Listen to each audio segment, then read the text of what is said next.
omona ngana yembi Karba pa yembaki Koffi Olomide yembaki Kabato diko sika donc ça dit que bon ça terme pour la ça qu'il faut mon tout quoi omoni Papi Mboma bato musu baloba kaka ndeti maladie mo tungisa bato bingi drépanocytose aba SS wana sikonga ni naimbela on bon to ça siko ke bon atiki na ngana mutu mo yembela wana na talai le musu komona kaka drépanocytose oki onga lelo nzambe na Satan ba sololi na bango te mais bino bo sololi nzambe za content parce que kufa déjà nzambe na Satan ba sololi te me bato ba loba na biso que toko solo la jour nzambe na Satan ba solo ngana lobaki boye toko solo la kaka mokolo nzambe na Satan ba ko solo la mais virgule virgule ezalaki vous comprenez comment est-ce que au pire place mo falo tout le cœur na ça qui est exprès abi pousse ngamba na sali nzembo mais siko ye na bi siko net awa kere ko sala nini non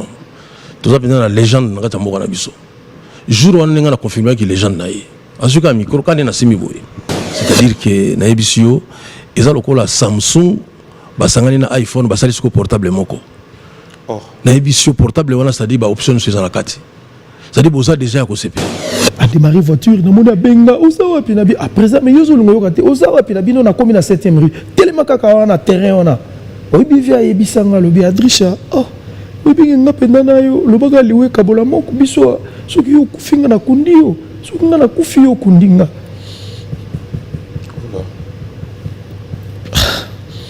ça fait très mal. C'était un père pour moi, c'était un ami. Un proche collaborateur on a zoté na vie. Même mon père biologique na nazala né nazala verkiste. Na la côté prison mais verkiste ça sala 3 jours aller à terre. Madame na ben à la prison pour me dire que viens à Joliette. Sorry. Sorry. Alina qui moi sinaï.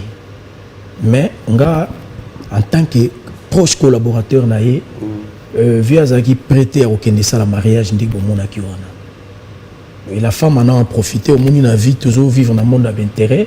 La femme en a profité tant monsieur Sopona Rota la paix revenir à Vienne à Sima ndenge zalaka azobenga ba pe maman. C'était bien et ko beba kaka tango komi ya ko kenda siko yo mbango ke tout ça la mariage. On a intérêt moko quelconque. Une fois je suis allé via Benginga mais nakoma boye moi si na yebisinga on a Adrisha bimana biso to na kamba solo la via bi mais yazaka nangati abi te mais yazaka mongana te abi mais mongo makamba ko teka lupango yako yoka ngote je vous jure devant Dieu mo teka lupango yako yoka ngote mais yetu tambola ne ba démarche tout.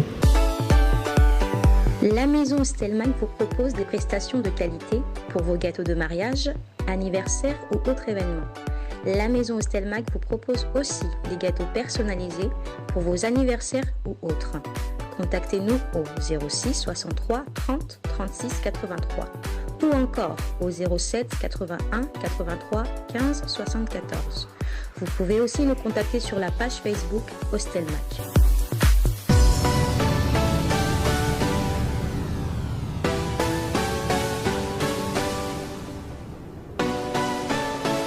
Et aussi fidèles téléspectateurs, il faudra parler du vendredi stress retrouvailles avec Ferregola. Jésus des Nuances qui nous fixe rendez-vous déjà pour ce vendredi prochain. Il sera donc Épinay-sur-Seine. Un grand merci à toute la grande équipe qui s'occupe de l'organisation. Tout au long de cette émission, nous allons revenir avec l'actualité. J'aimerais bien l'avoir sur ce plateau. Monstre qui, faudra dire... Nous allons arriver avec une surprise. Bonjour et bon dimanche. Oh là là. Mes sincères condoléances. Merci beaucoup, Papi. Bon, on a eu na saxo. Parce que tu perds vraiment grand saxophoniste à Mograbiso. Parmi les meilleurs, quoi. Symboliquement, malheureusement, on a oublié tangote. Mais on a eu pour la Sabato symboliquement ça représente beaucoup. Voilà, ça représente mingi pour ngai.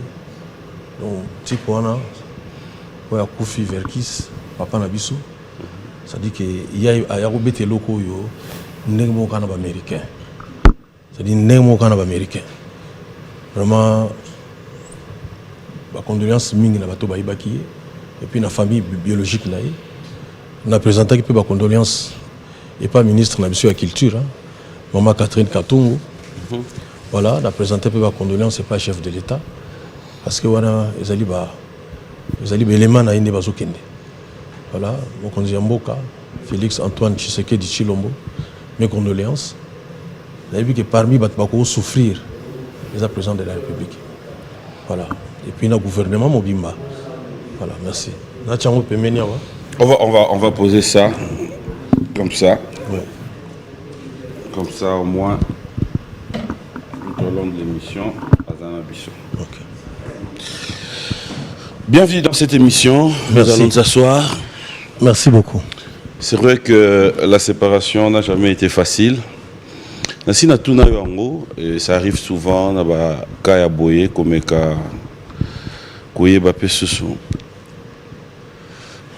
Qu'est-ce que ça te dit la mort? La mort? Oui. Oui, c'est-à-dire que l'Iwa Izali, d'abord les punitions. Ils ont un projet en Zambété qui Kufaka. Alors, bien, ceux qui bolembu maoyo, beaucoup kufa. Donc j'imagine que ceux qui Adam Mounaï va balayer comme Boumawanate, ils ont allé en sur réseau Moussouté parce que il faut arranger les embêtés. Même les lots, tout le monde a qu'à bana soba koufeli. Tout le baba parents soba koufeli moi on a pas si mingi. Bana ndé a préféré qu'à et puis baba parents peut préférer qu'à bana ba kunaï. Mais ce qu'on imagine que Nzambe a kuna bana naï combien de fois? Donc bana mukile bana donc bana ka ba kufa ka Nzambe tikala kaka. Donc à cause ça l'a jamais content. De loko ça la ka passe. Ça la ka passe ba fa bana nga ba kufa kaka. Ya wana so tali la Bible au mona azo prévoir moment où résurrection ko zala. Azo prévoir moment où ba ka mopé aliwa ko zala souté. Voilà, mais ça calendrier en Nzambe. Mais déjà tant à lobi ningi wana. Apôtre Paul la Bible azolo baboye. Ce qui résurrection ko zala ngoté. Alors c'est en vain que nous prêchons. C'est-à-dire que ce résurrection que ça a noté donc tout quand on a besoin d'église. Parce que à quoi servir Nzambe soit aussi que ça n'est pas tout. Voilà. Soit aussi que ça va tout même quand on a démissionné parce que ça sert à quoi? Il y a aux Nzambe oyo. Il y a quoi papa moko atala ka bana na ba kufa na bango kaka donc azolela azoka passer mais bon continuer kaka. C'est jusqu'à quand? Donc il va mettre un terme à ça. Et c'est ce qui me réjouit. Donc il y a un sur Talika Jésus-Christ, aïbagi akoki ko c'est que ça Lazare. Mais au moment qui aller là qui sous avancer que ça est. Déjà moment où ça dit pas sa séparation. On a été en kala, ça tout qu'un aéroport, sur mutazo voyager, au moins la famille n'a isolé là. Elle est là. Mais à qui pas ma bête, à qui poto. Voilà. Donc coller les alliés nous tout à fait normal tous les là papa Verkis. Mais on a des amis mo ka ebiso qui a reçu que ça y est. Mais biso souci la biso ali vraiment à ce que ça y est. Et par rapport aux informations, est-ce qu'il y a déjà un programme établi? Pas encore? Bon, justement, nabenga même kulutu na biso nyoka longo. On prend les cambo ya liwa papa Verkis. Na solo la qui paie enfin na solo la qui te mais la présenté qui va condoléances na ministre na biso ya culture maman Catherine Katungu. Voilà. Donc jusque là programme on en réalité. Mais bika mutakufi le 13. Bon, voilà, donc programme est au Salama. Maintenant, nous bimité en fait, voilà. Officiellement. Entre artistes, il y a une solidarité? Oui. Nous avons Lelona Adolphe Dominguez, maman Bilabel, parce que Ami Nabiso âgé Matembo, Kester Yasseni, a coupé la guine de Kodaya Moissi. Alors, la tongue, tout ça qui est à l'hôpital à cinquantenaire. Voilà, nous avons Adolphe, la maman. Bilabel, biso tout on a mawa, toujours c'est là qu'un programme. Parce que kolo papa Verkis bazali famille d'ailleurs d'abord. Azaki na bana pe belé. Voilà ko pe mikolo. To kana bango ba koloba. Ata muto azaki mutu ndeti ya l'état mais azana biologiquement na ba kolo na ye. Toujours c'est là. Comme je l'ai dit, nous aurons Adrisha aussi dans cette émission. Oh oui. À un moment, comme ça, on aura de plus en plus de détails. Mais j'aimerais comment quand même une pause. Vous avez fêté anniversaire. Est-ce que c'est la surprise anniversaire Yomoro? Non, noté. Non, noté. Comment tu réagis le jour où on te prend na piège wana anniversaire na yo. Non, bon, parce que mon inga na témoin de Jéhovah. Batumi bakansa ke ba témoin de Jéhovah jour anniversaire na ba bakanga bilongi, on dirait ba sepela raté. Comment jour yo botamo sepelaté? Comment? Bon. Mais non, le baka na batuke non. Ils ont la pratique moko ça la jour anniversaire, ya on est ba témoin ba lingate. C'est tout. Et ça là gâteau wana er mo ba tcha ngo ba bougie. Alors ba bougie on a pratique on a trouvé place où taté. Ah, talaka yo logo bogolia mais boti ba bougie mo pe likolo wana. Pourquoi c'est mauvais? Mais puisque tu es placé où tu as pratiqué, on comprend. Non, on a compris de tes limites. On comprend, on a expliqué. Et ça, on a dit, pratique ya ocha mai na katino ke sukola. Oui, bah place où tu? Qu'est-ce qu'on a parlé beaucoup? Boya. Par exemple, Koko ni. Ça dit parce que pratique yo do monde a problème yangwa. Quand problème na ngwana. Ils ont un peu problème ya témoin de Jéhovah musuté mais ça yanga ikaka. Ça dit que comment na gâteau tolintolia ale boti ba bougie wana. Or ba bougie na mona ngo mingi moto ane pelaka. Pratique wana lokwa na yebi origine la ngote. Faut pas s'amuser na makambo mususu. Omoni. Faut pas s'amuser. Obi livre mususu ko so ka otina ndako bo basani ko mokoya. Livre ya pamba. On dit on a livre nini ngote ya loge boye. Ça na otanga ngo kaka. Bano chaki na ndako basani ko mokoya. Ba makambo beaucoup Felipe mutu livre kaka. Alors on a compris notre pratique on a ko chaba bougie wana banda wapi. Lokwa na yebité. Donc yela ngande gâteau ka pamba. Est-ce que vraiment pour notre tonda faut bouger pela. Voilà, donc ils ont un sens bon gâteau balier on pour notre tonda. Gâteau wana bon pour notre tonda mais pour na lier ngo kaka. Est-ce que va bouger faut pela vraiment. Boni. Donc na lokwa na zo mona tina ya bougie wana te. Car le même gâteau bolongo la ka bougie boyelinga ngo kitoko. Bon anniversaire à tous ceux qui fêtent leurs anniversaires. Bon anniversaire à Doyoué, bon anniversaire à Raphaël Akimpiabi, bon anniversaire à Nourrisson, Nora Olondo et bon anniversaire à Tcheba Moutango. Bref, à vous tous qui fêtez notre rubrique anniversaire, on se retrouve tout à l'heure. Bon anniversaire à vous et un grand merci à Eric Chikouma d'être branché et clandé spécial comme ça, Jared Panzou. Pourquoi ne pas dire bonjour et bon dimanche à son excellence, monsieur le ministre de la communication, Patrick Mouyaya. Un grand merci pour tout. On revient avec vous. Ma réaction est sur mon tour, mais na gâteau. On comme c'est un problème pour la bougie. On va comprendre là sans bougie. Voilà, c'est bon, merci beaucoup. Merci. Alors, comme je l'ai dit, on va un peu prendre de tout, le temps de revenir, c'est vrai, dans l'histoire, mais j'aimerais quand même comprendre l'actualité na Yomoko. On dirait qu'il beaucoup plus qu'on utilisé dans ma cambo Italie. C'est-à-dire tout le monde côté intello na comme bima mingi que côté réalité ba musicien ba s'épanouir pe. Dès que tu es musicien, à Yembeli mutu boyazu moi un franc. On te retrouve en entrepreneuriat. Tout le monde a qui pas ya IGF. Tout le monde a qui sous. Il y a un problème. Oui, d'abord, autant que il y a IGF, dont on a salué Gilles Alinguete. On a confiance. Tout le monde a eu sur la CNSS. La CNSS, oui, on a pas il y a DG Jean-Simon Fouti. Vous avez comme un musicien, vous avez une entreprise.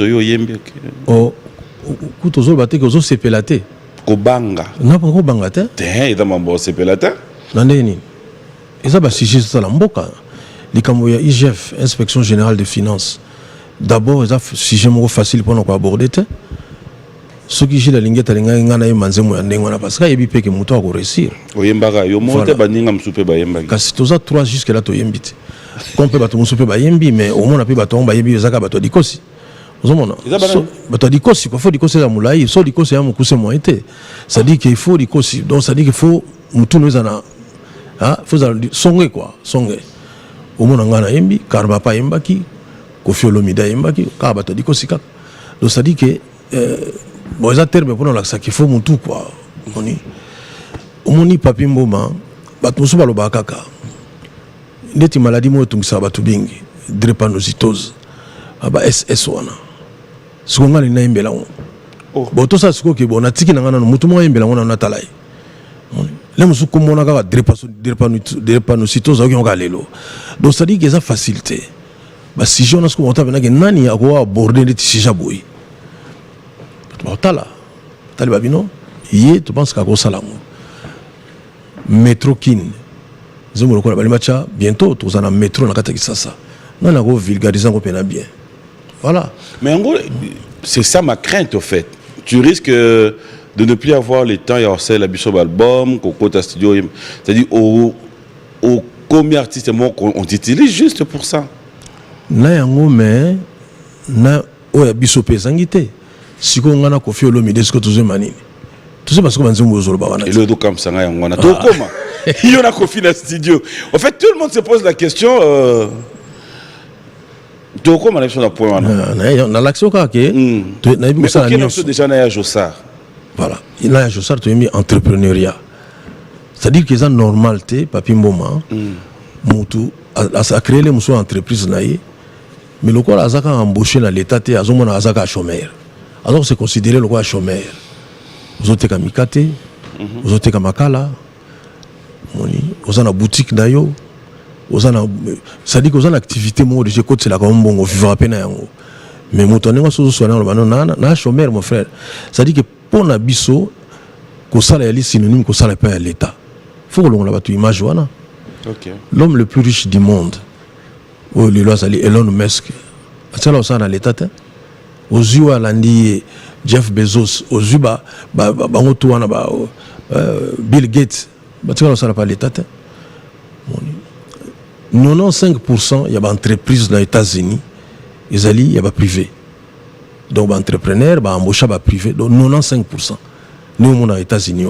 Quand 5% il y a des tournés dans l'État. Mais dans 5%, il y a 3% il y a des policiers et des soldats. Donc à 2% il y a des bureaux à l'État, tout ça. Voilà. Donc le bullying, tout le monde aux États-Unis, ils ont l'État. D'abord l'État, ils appellent un cimetière, c'est au talibien. Neti bar à l'état ils wapi boîte à l'état ils ala wapi yo to linga ambiance boîte à l'état ils wapi yo linga ngote non na lobby yo linga ngote tenga pela linga voilà no ba biso bato linga ambiance yo za chef na biso lo ba biso bato linga ambiance bon biso bato linga ambiance mais yo za chef na biso siko ningi za wana siko boîte à l'état ils wapi ezate même cimetière à l'état ezate ça dit que moni makamuni vous avez salaire nao ya nini ya ambiance nandini ambiance nandini c'est la chef na bino yo sa chef na biso futa biso bien parce que ambiance que ezali to sepela makasi ah OK c'est bon yo fino futa oh les gars nous zo mbongo oui papi non mais après totalement raison mais est-ce que oyebi que ça eloko évoqué wana ça demande aussi justement moins implication mbongo ezala sur le marché oui pour que ça marche oui ça dit que moni papi moma ah peut-être yo salamela yo mais ngana mona ka bat basenga batumbongo me ba na projet moni nani lokola nga ça la tour ya ba banque atuna ne fisque to ah soka défi monga ozok ça combien ngana sala tour wana eza 16% 14 place musuba talio bi ba 12% non na 12% muta ko investir ndenge nini et puis non seulement ba ko def so mongo wana mais ba ko peso délai moko ya mokuse po obanda déjà ko rembourser ça dit so lingo to nganda kuna mbongo wana bali suko zo saka na mbongo yo defaki moni wana tu on moni tozo lo ba boye pona batu basana assemblée batu basana ba poste ba responsabilité ba solo na ba banque moni et ba banque to accepter na kati ya Congo to accepter bango bien te to pesa bango to zala exigeante na ba mboko ebonga au moins na mutazo defa mbongo na 5%. Biso ba toujours luka toujours miluka au defa mbongo na 16%.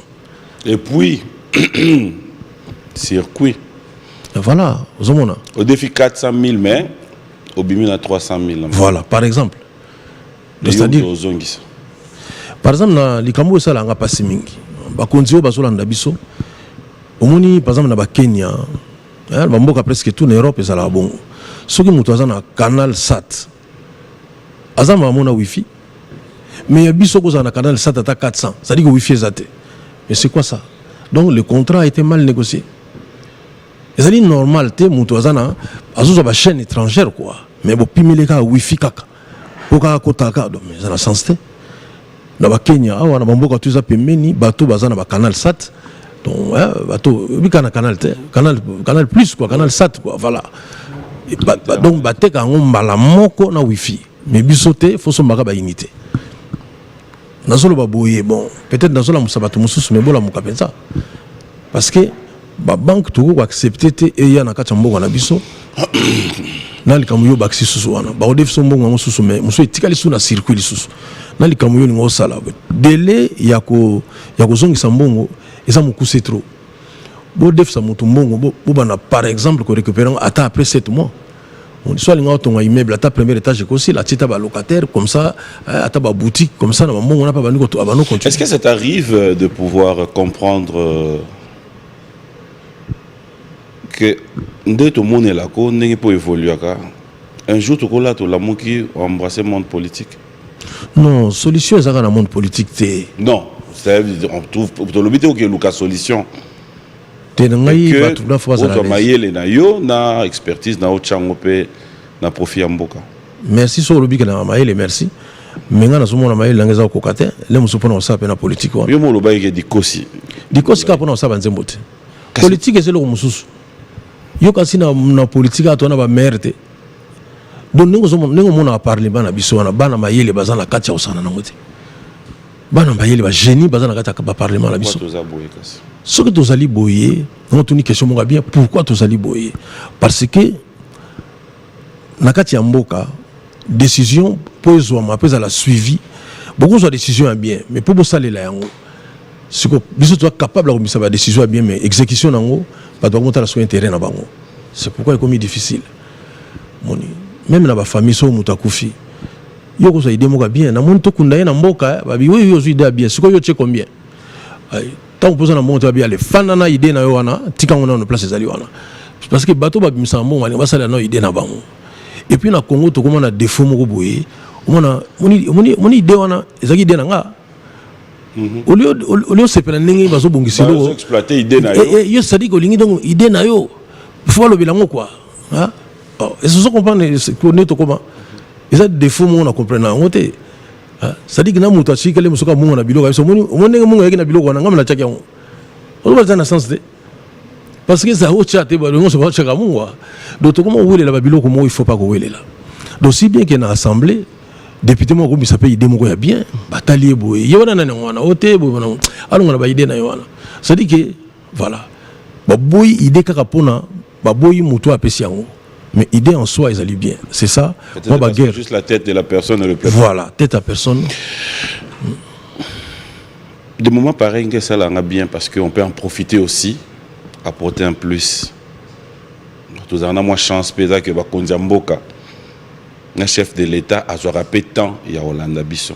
Ah, merci. Monstre. Oui.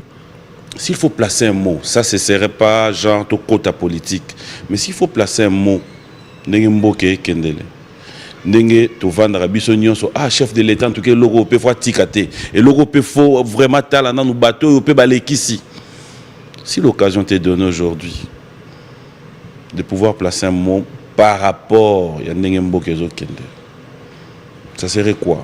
Interpeller un peu beaucoup interpeller pénaté mais donc étonné batu menga na zapina na syllabus mobima on nga mona zo sala na sala dans compléter toujours pour na ndenge na moni to ko bongsa mboka moni mais s'il faut na boy une émission so na momo na koloba na mokonzi mboka ezaka atala likamo énergie ya courant na mai kaka e ko faire décoller makambo ebele yango moko omoni papi moma kala ezalaki na mapango ya batu omona mna mwandunda mwa pondu ponini parce que robinet za obimisa mai mais siko mai ngana usukola ngo fona kena kusoma ngona musika na nyoka mipe ka pona bokela ndunda tayo moko ya moni pe baba pangu pe ba jardin pe za soute ça dit que moi ba potager quoi mutu parce que na mo pondu ne ndunda surtout na voilà est-ce que mutu ko somba pe na pilipili ekola na ngo pampam mo na lelo bandaka batu même pilipili ezate.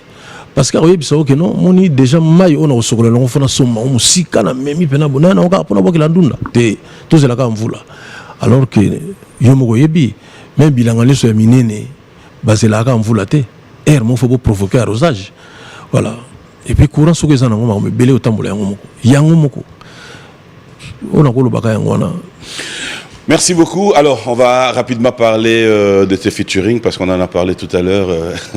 Rêve ou réalité, Félix Oisé Kouakofi Olomide dans un studio en train de nous garantir qu'on va avoir un très bon morceau. Déjà, c'est quoi les titres? Olobi? C'est quoi les titres? Titre, titre, au pur. Au pur. Au pur. Pourquoi au pur?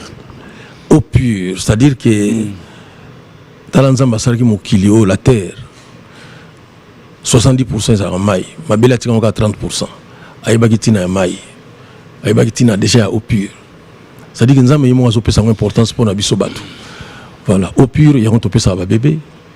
Au pur, il y a un c'est-à-dire que nous avons les locaux montés comme partout. Mais nous avons tous les mais là, tellement propre. Il y a un c'est-à-dire que ça. Oui, mais là. Tous les mais la professeur Taylor Lubanga. Ok. Voilà. C'est-à-dire que Naibisio, ils ont le la Samsung, basangani na iPhone, basali sur portable moko. Oh. Naibisio portable wana c'est-à-dire ba option sur la carte. C'est-à-dire boza déjà ko sepela. Par exemple, on regarde bien Samsung, basangani na iPhone, basali sur portable. Il y a des bangum balé, baza. Nous n'avons pas makasi na ndenge na ye. Mais babi, est-ce que tu as la téléphone? En fait, tu es en train de me demander demain, frère Kaka, le dimanche. Tété, non, ça va. Non, ça va bien. N'appelle les lots. À moi autorisé. Mais on a autorisé ma caméra surtout. On a coupé que ça autorise pas pour notre ambiance. Ah, ok. On a autorisé na opexoni. Tant où nous avons mené ça taba sol na ba on ante. Mais bino bo solo na bino. D'accord? Na bandeli. Qu'est-ce que nous avons on a cette question. Si on réagit dans le monde en net. Nous avons mené Satan. Ba solo na bango te. Mais bino bo solo li. Oui. Nous sommes contents. Oui, moi je pense que je pense que na tuni na ngaka so nzamba da content. Mais nzamba azalaka content tant que banana ba solo li. Mais tant où yena Satan ba solo li te. Bon, il y en a certains moments difficiles pour solo la source, ba solo la ka. Mais ba solo la soute. Ah. Mais si go bato ya mokili. Bon, et puis pourquoi nzamba na Satan ba ko solo la te? Mon frère. C'est surtout des questions à répondre. Nzamba na Satan ba ko solo la te parce que Satan a déjà condamné. OK. Et ça ko la bateau bazana prison ba katela bango condamnation à mort. Ato komi sango, ato bano beta bashita ndenge. Nzalo ko la muto ya biso omoni yo, jouna o limbiso ke la msa mama na cimetière. Parce que tout abo limbisi mais maman ba la musiété. Place maman za lo bani. Maman déjà na cimetière ko lo belo te. Parce que kufa déjà. Parce que nzambe na Satan. Parce que olité me bateau ba lo ba na biso ke toko solo la jour nzambe na Satan ba solo. Tenga na lo ba ki boye. Toko solo la kaka mokolo nzambe na Satan ba ko solo la. Mais virgule. Pardon? Virgule ezalaki. Vous comprenez? Au pire. Virgile on a dit la cause de virgule ezali que au cas où par exemple to sali ba signe moko ya repentance té. On a to solo la té. Moni. OK. C'est ça le problème. Marami to virgule on a lo bango pe. Na bien. Ah. Na ba moment wana. To virgule ezali na mutu. Comprendre? Virgule ezali na mutu ngoma na virgule au cas où par exemple que to sali ba signe moko ya repentance té. To tika la ka boy. Moni. Si vous avez la repentance, il y a un moment. Non. Il faut être sincère. Moni, nous sommes devant eux, mais en réalité, nous sommes devant le public, Congolais, monde entier, voilà. Moni, nous sommes mokili. Akolo banuka le musu pardon boyete. Mais à la acte moko, moni kabosani le kambozaki nango. Moi, j'ai été touché, vraiment très touché. Tant la période avec papa, en 2016, nous avons eu Kouakofi Olomide Benga. Pour présenter ma condoléance. D'accord, c'est la nuit surtout. Zomona. Attends, man, où ils ont quoi en Égypte, et quoi en Congo, quoi. Mais sauf que Kofi a bien engaillé. On a dit, ah, on a bien, donc ça dit qu'il y a eu pas si on est au père de moto. À Bossana, ma comme Tosaki Nango. À Bizana, pas soupé Cindy. Cindy, pas président, n'est vraiment ma condoléance. J'étais très touché. N'a besoin de Kimukolo. C'est-à-dire que R moko soli kamwezali ko tchateka acte wana ennemi nanga wato solo la raté mais il faut avancer. Je pense que jour où il s'est passé quelque chose en moi. Tant où il y a pas de problème pour nos parents, n'a pas présenté qui condoléances, tout ça mais fallait pas qu'à tout tika na condoléances.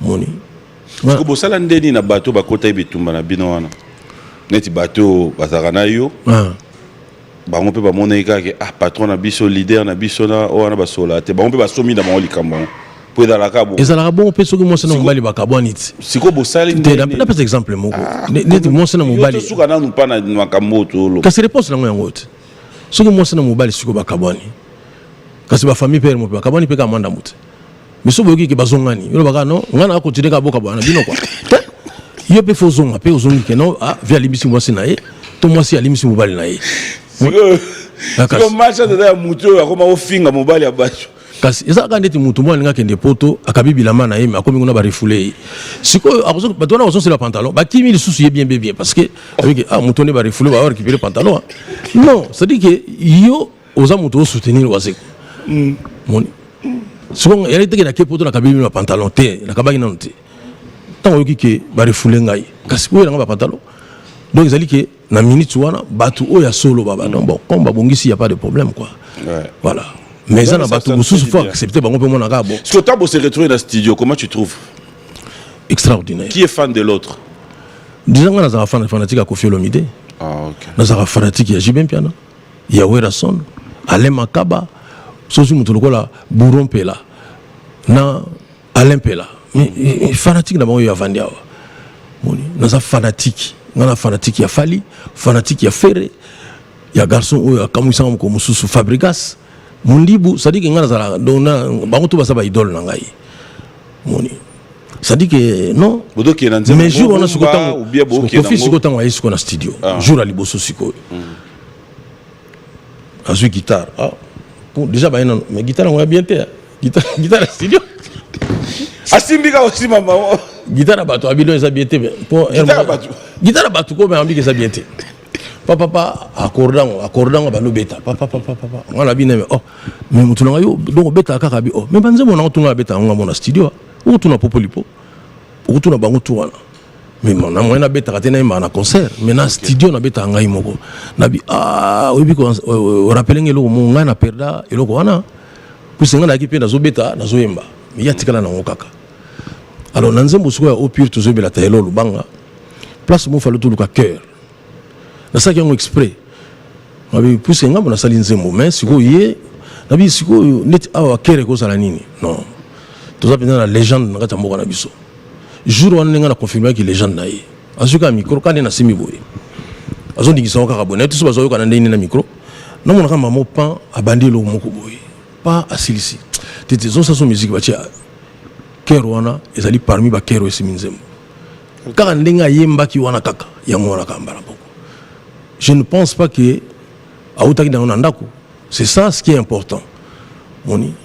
Donc, à créer quelqu'un sur place, à tuer comme Taylor Nakati, Bonaboy. Alors, c'est pour quand? Normalement, dans une quinzaine de jours. Ok. Normalement. Tout s'appelle ça Mokili, tout s'appelle ça Batu. Nabino, ils allaient iPhone, Basangana Samsung, Basali portable Moko. C'est-à-dire que portable est une option. La musicien no tu uso sala makambo ba lo ba ni pona. Ce que moni question poser ngwana. Ça doit être un plaisir mon ko comprendre té. Moni. Tena lo bango lelo na télévision ba comprendre. Bozo zela nini pona boyembisa pe ba musicien na ngai. Nazo zela manzemo na bango. Oh. Dende matoki na réunion prêtre Zeka Luzeka Zakiwana. Simi musindo na Zakiwana.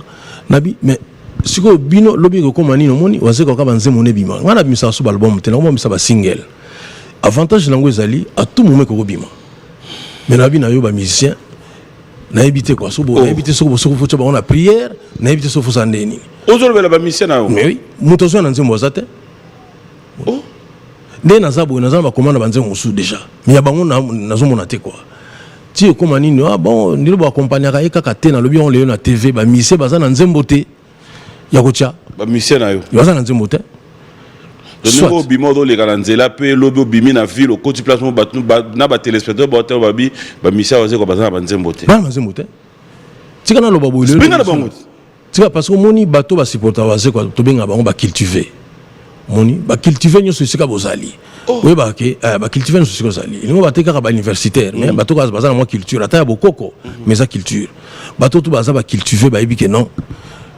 ba musicien bazana banzembo te bazana bato pe ya koyimbela te na sengi pe ka boyimbela mutu te mais yaka ne fisque na nzembo na auto répéter yango ata rien tikana lo babo parce que lobi ko manini azaki ko boya. Non mais après tout ce temps ceux qui déjà yebisa bango qu'est-ce qui fait que ba ya na ngote na ebité hein na biso papi mo poser une question moko opposer une question moko capitale. C'est-à-dire que nous on a misé nga na boy ko tanga ba kombo ba bataka ko mona ngai. C'est-à-dire que bango ni sonde bazawana mutaza nzembo bazana ite ataka to répétaka ata dans zoom to yembela te mais parce que nzembo so to go bimisa pe ezaka te ko yemeli mutu net entrepreneuriat to yemeli na yo il a besoin de temps net entrepreneuriat net mikolo drépanocytose il y a ta drépanocytose to ba mena que non on doit salir nzembo pona ba SS to betcha to moni que nzembo ngoza bien kasi ngana ko financer pe bimite même nzembo ngo nezate au moins soko so bongama mingi même na bitumba so bozo bongama tuti bo bunda na minote wa kabola bino ka babite vraiment tikaka parce que botika ba bongama mingi ba bongama trop bito ba bunda er nini nana master nga mo magushi wana soko to na pays wa matete ba pour biso na matete la so neti bo swani mo bunda bo côté na kabola te après to le lango daje fo bo bunda kaka siko et puis siko ke ba position nga tinga magushi bo bunda ka magushi yo ndi bo bunda la bango quoi biso le la bituma mabe na bino comme ça bo bunda ka likamango sila bitumba magushi alongoli chemise ça va tu comprends que alongoli singlet ça va OK alongoli pantalon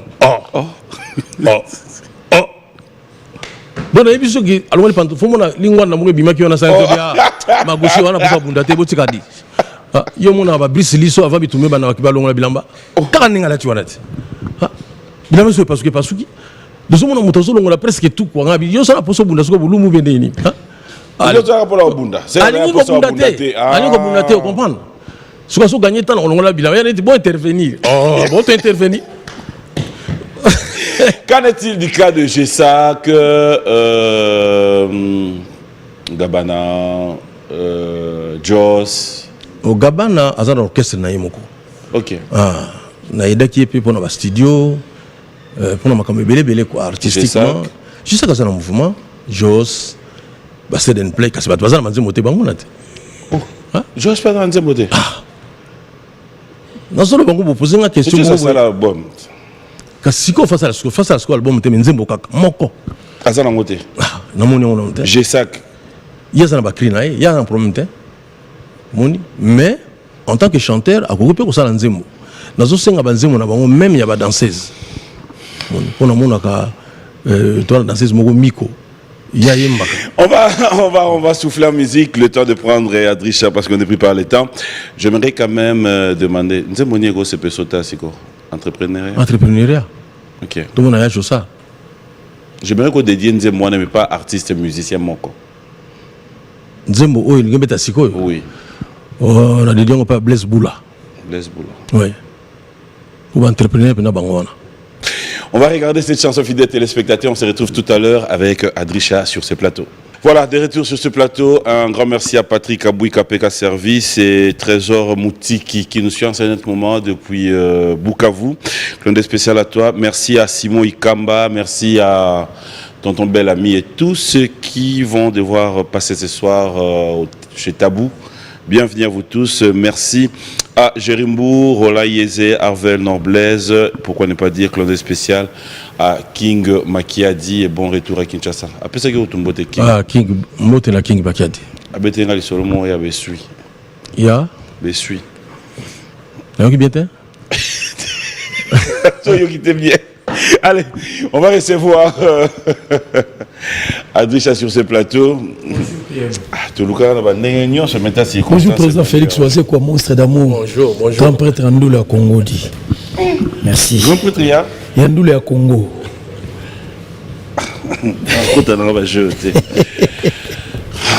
Bienvenue sur ce plateau. Merci mon frère. Condoléances aussi. Merci à toi également. Il faut dire qu'on avait prévu une émission avec vous. Bien sûr. Mais aujourd'hui, c'est vraiment beaucoup plus pour le petit témoignage de mots sur l'artiste vers qu'est-ce qu'il y a Mwangana Oyo. Tu y comment est-ce que tu as eu au passé Batana Est-ce qu'on peut avoir une idée? Qu'est-ce qui est arrivé, Liwanaye? Ah, Liwa Verkis. Bon, Verkis Azaki Motulro Abatonioso. Abelaki malade, ti asalaki AVC. Et abondi nango ti, mimi na Liwa. C'est la vie. Tu as donné, il a repris, c'est tout. Vos relations, vos derniers moments? Mais Zaki toujours au beau fixe, hein, parce que Yazaki, Verkis était beaucoup plus ami nanga qu'étant sous collègue ou vieux papa, ainsi de suite. Linga inga d'un amour propre, donc avec mutu oyo, après ça inga confiance, inga na pesa qui confiance. Parce que il y a ces moments où j'ai passé na Verkis, bah moment on attend même na papa botanga na passé on a été. Moni, quelqu'un qui t'appelle à 1h du matin, oh, Adrissa Ouzawapi. Vraiment, il faut pas gagner ça là, pansement. 1h du matin, on démarre voiture, aux huiles. Ok, vous salez pansement na médecin de nuit, vous ongi, vous vendez dans ça immeuble, temps sur 3h30. Le temps à se reposer, mouki après bon matin, au tikier, vous ongi parler. On a eu à passer beaucoup de temps. Et puis, anecdote, moi, Nicole Kemongana que j'ai salué en passant. Nicole Kemongana, comme ça, il y a Koutingana vie de Zolia. Tu vas dans la cuisine. Nicole a été à Londres, à côté, a été à la papa dans Bango. A surtout qui a. N'a pas été à Nicole.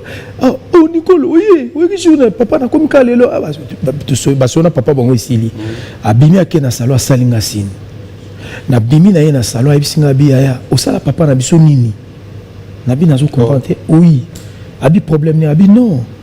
Bandanga na botami na 1973 ti lelo na mona muto aliana papa na misa morote. Imagine toi mobali na nga na Londres ke na papa na fête papa lobi anga ali na batute ayo vanda kuna nga ali ali yemoko. Mais yuzuli na papa puis papa zolo ba ke zolo musuni yo bozolo ba nege te yo katandambo non et salamate. Le Verkis a adopté kinga na vinae et ezali ba exemple moko ya bien oyo na ko singa na ba artiste ya Congo. Toye ko la kovanda malamu na bakulutu bakulutu na biso tozaka na bakulutu wana donc passion nga na zana so talinga na za diminuer depuis des fois kufaki na gina pasi moko boye siko ya Verkis c'est ko tout mona supota le bateau baki trop proche nanga na mona sou Verkis Verkis agi nga tamsu na osilika ah vie makamnazo biso zo kate na ke nanga na ndako na bloquer ba téléphone abando benga femme nanga ah mama mazo yambate liloba suka via lobelanga et sala nga pasi na silika ki mo makamonga na yebo nazo lobele po aki trop tetu ayoka na pasi mais tant na yozaki na raison ba tout ba penga raison ya lingité na kitina ki na claquer porte a démarrer voiture na mona benga osawa pi na bi après ça mais yozo lungo yoka te osawa pi na bino na komi na 7e rue tellement kaka na terrain ona obi via yebisanga lobi Adrisha oh obi nga penda na yo lobaka liwe kabola moko biso soki yo kufinga na kundio soki nga na kufi yo kundinga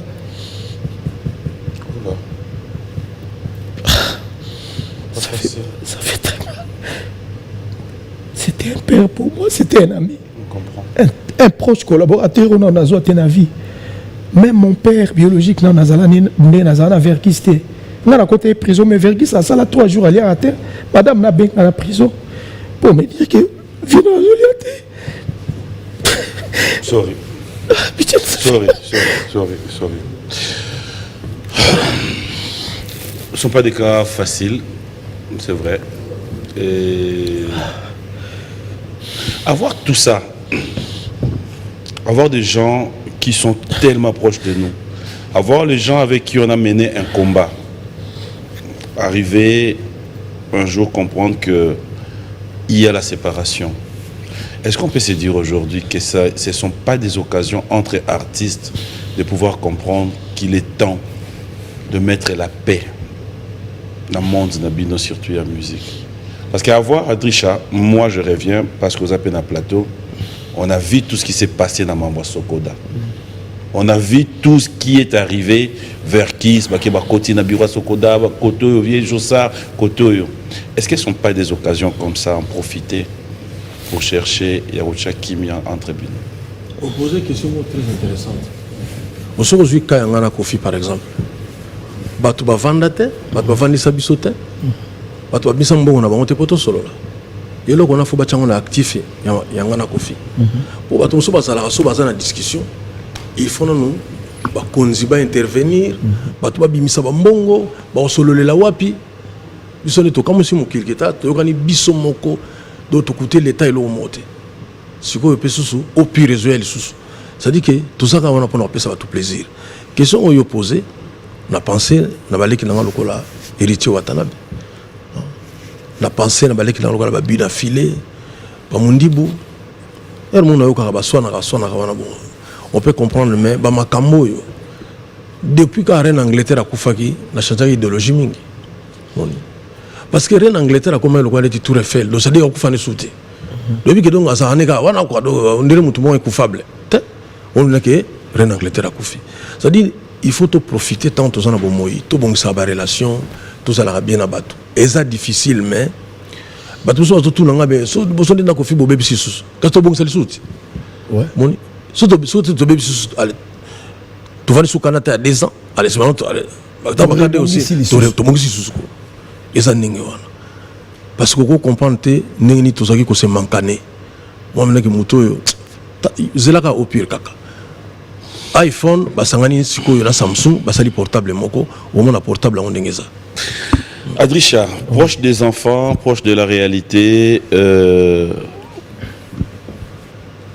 dans ces derniers moments, après tout ce qu'on apprenait sur les réseaux sociaux, après tout, je sais que tu n'es pas de la famille, la question montée toujours abordée pour que ok n'a fin fond en haut, mais peut-être que tu as eu une réalité.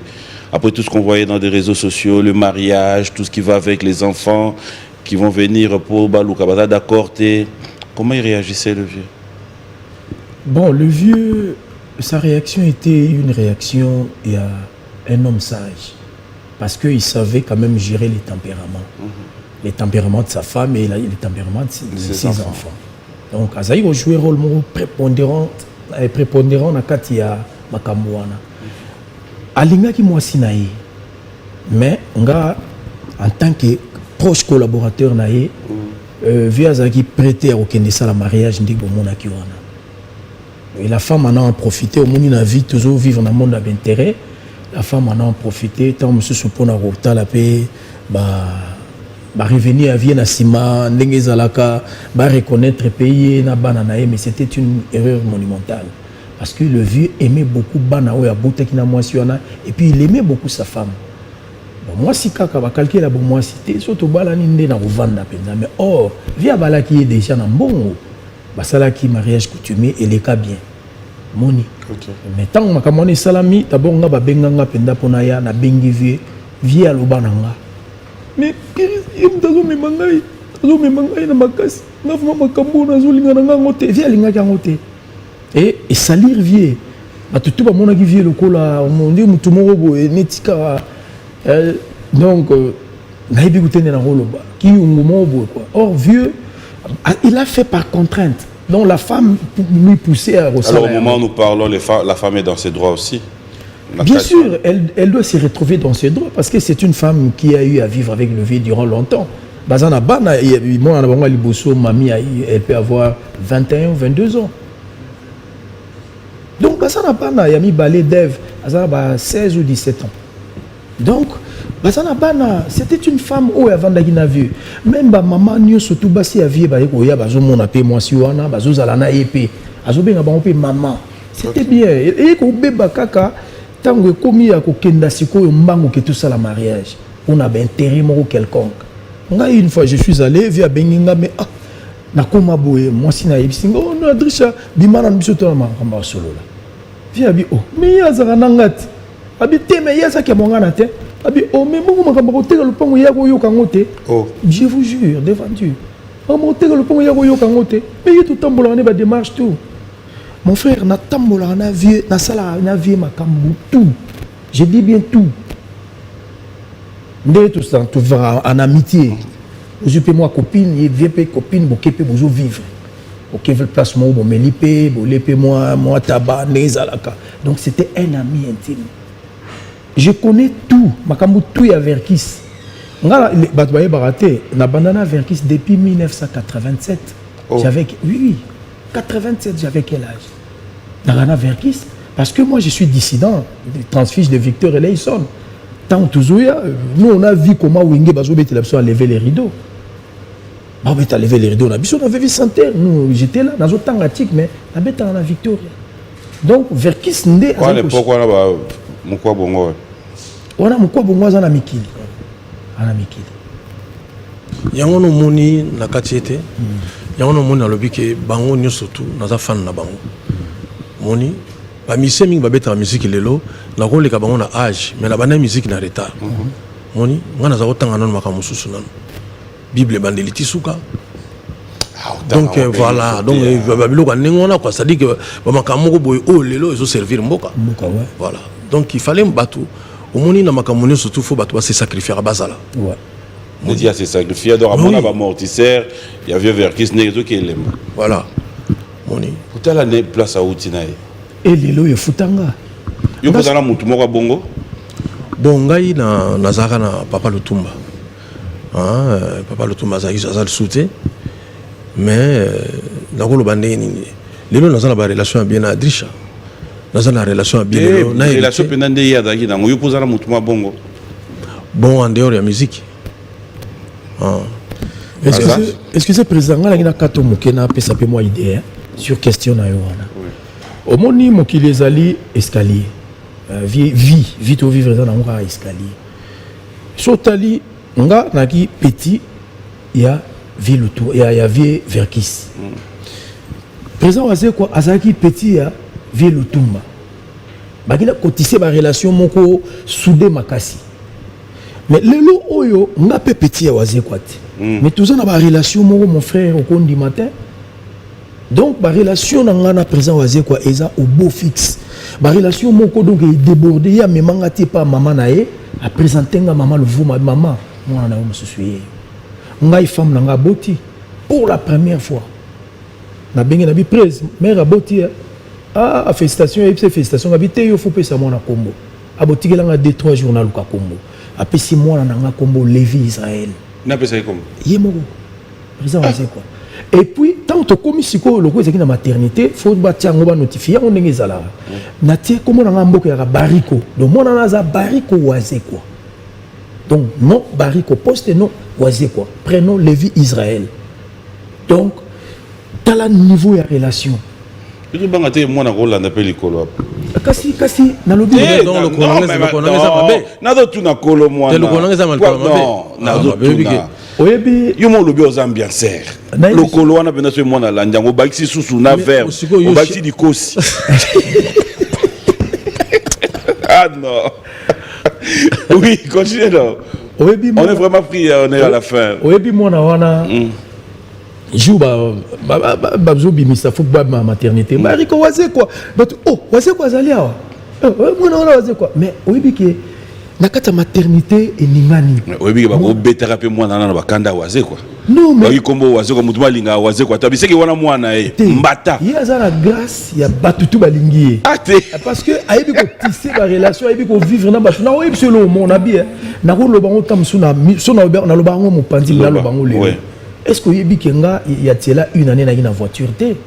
Na voiture té pendant je me promenais à pied. Donc taxi kaka pas. Je me suis benga na présent wazé quoi benga na studio. Tu es na studio. Ah, il y a coûte na kanga la. Ah, tu sais où kanga président na carte mikolo. Abi oh. Ah bon. OK, bon, lobby to ki tika ba ki tika na parler. Lobby tu es na studio na munga asombelinga ka. Elo est comme ça abiso moi. Elo est comme ça mokili.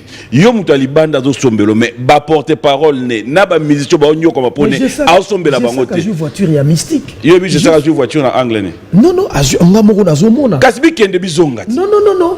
Aye nango. Mon frère. Mon ça zo pesa mbongo j'étais là. Porte parole dans la voiture ne. Porte-parole. Mais na lobby hein. Té, au lobby té na tout. Ba oumela ka. Na tout ni. Est-ce porte-parole a oumeli na tout. Yo oumeli l'orchestre wana. Yo metaka pa na ye. Tu faut tout la Senghor na voiture. Directeur na yaza na voiture toté. Ah, yo mo lo babongo. Oui, yaza na. Senghor place dans ce pelater. Non non non, arrive na yeza libanda. PM. On est pris par le temps. On va se lever, on va quand même avoir le dernier mot. Non bien, yo pesa mutoda mission notre voiture. Mais ba mission na yo o lelo zolo baba oya na banzembo te.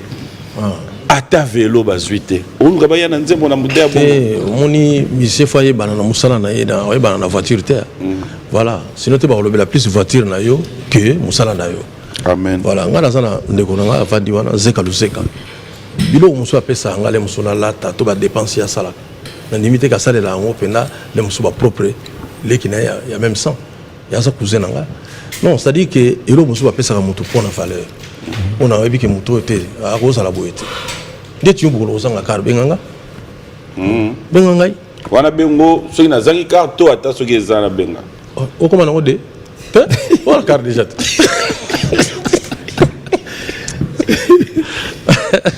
allez un grand merci un dernier mot on va vraiment se séparer oh oui dernier mot yali nalingina yibisa ba artiste et musicien na ba autorité ya mboka parce que ils ont les solo moko yo yebi en teme nazo fongola brèche on a mis sur nayo OK la société Soneka a été dissoute mais avant d'être dissoute cette société a été en liquidation. Cette liquidation a pris fin na ba nemoko boye pour na ko créer sokoda ou eza société asika. Mais si quoi le gouvernement congolais local là avec na nyongo ya artiste azope ça 100 millions de dollars pas ya artiste congolais. Oh oui 100 millions 100 millions de dollars nazo lobelo na plateau ya yo makambo oui gouvernement azope ça 100 millions de dollars mais 100 millions de dollars wana tout ça là et le ça la passe chef de l'État a signé déjà ba pesa banque centrale a tindi pe mbongo ke na Ekiti po ba pesa sko ba artiste mais komi ko welana a Dieu salem balobi ye foazwa Bonzei oya zali liquidateur a lobi ye pe azwa mais na lingi na éclairer lanterne la seule personne habilitée à rejoindre mbongo wana zali Jacques Bonzei Zenda parce que c'est lui le liquidateur. Tu es d'accord?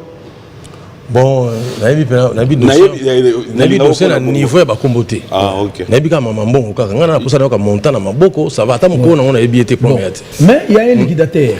Le liquidateur na ya yebi yo yebite. Non la société na mbongo te. Tena ayibi mbongo yo yeba bakomo na bango to mbongo zo bimakate. Eh c'est bon. Alors mbongo na lokole c'est koti na lingi to tia kimia le gouvernement va payer ça maboko Jacques Bonzei Zenda ou azaki DG ya Soneka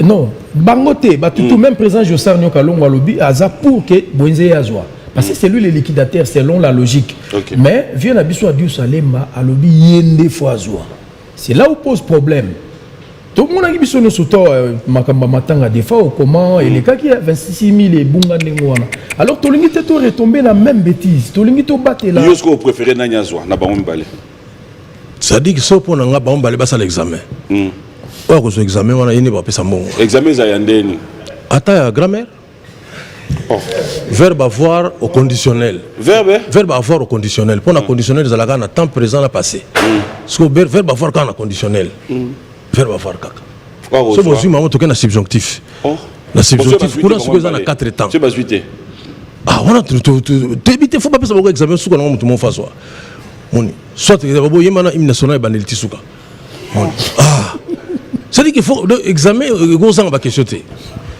On va se dire au revoir. Un mot à tous les téléspectateurs. Un message de votre part. Merci Mingi. Bozo ça la bien dingue bozo c'est là. Bozo c'est la portable iPhone basali na Samsung. Bozo portable on a la option surtout au pur. To Emily Taylor Lubanga, le professeur. Ça dit que on a igana sabino yango wana. Et c'est donc ça dit que nzembo wana Laurent Sokoko beaucoup tani. Tu te na Laurent Sokoko te. Na beaucoup tani te. Tu kutanite. Mais la kutana na Alex Mfomotsi. Ah, hymne national. Willy Moucheni ça va pas Azali. Donc vraiment Babio Sobazabi la pesi batumbote. Webi nga mikolo na koma Michael Jackson pena. Na pesa so bambote te. Kaka I love you all esili. Et donc autant comme on a pona nini. I love you et ko kaka. PM, s'il vous plaît. Oui, on a fini. Et ça, na sangomo ezo bimakeve je sers à Koufina qui n'a épinglé que il est bel et bien en vie, vivant. Yo momo so la bien avec ça. Viens là. Même de côté na bureau ne una vers question. Tolobaki to na tuni kaka. Tolobaki to kunda H de guerre. Au moins depuis kaka reine Angleterre à Koufi, makambo ebele changé. Na convoy. Depuis oise qu'on a Kofi bakutani, makambo ebele changé. Depuis pas pesi moi na combo. Makambo ebele peut changer. Au revoir. La maison Stelman vous propose des prestations de qualité pour vos gâteaux de mariage, anniversaire ou autres événements. La maison Hostelmac vous propose aussi des gâteaux personnalisés pour vos anniversaires ou autres.